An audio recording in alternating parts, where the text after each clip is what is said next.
ଦିନେ ଶୀତଦିନ ସନ୍ଧ୍ୟାରେ ମୋ ମନ ଜାଣି ରୂପାଲି କରିଥିଲା ମଟର ପାଣି। ଶୁଣ ଶୁଣ କହୁଛି ମୁଁ ଏବେ ସେଇ କାହାଣୀ।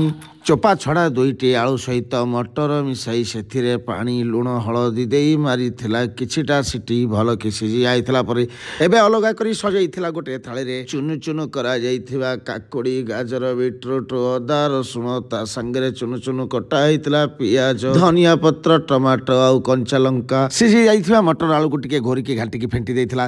ଏବେ ପାଳିଥିଲା ପରସିବାର ଗୋଟିଏ ଭଲ ବାଉଲରେ 4-5 ଡଙ୍କି ମଟର ଝୋଳ ସାଙ୍ଗରେ ତା ଉପରେ ଦେଇଥିଲା ତେନ୍ତୁଳି ରସ ତା ଉପରେ ପକେଇଥିଲା ଆମର ସବୁ ଚୁନ ଚୁନ ମୁନମୁନ ହେଇକି କଟା ଯାଇଥିବା କାକୁଡ଼ି ଗାଜର ବିଟ୍ରୁଟ୍ ଟମାଟୋ ପିଆଜ ଧନିଆ ପତ୍ର ଅଦା ରସୁଣ ସବୁକୁ ପକେଇ ତା ଉପରେ ଦେଇଥିଲା ଲେମ୍ବୁ ରସ।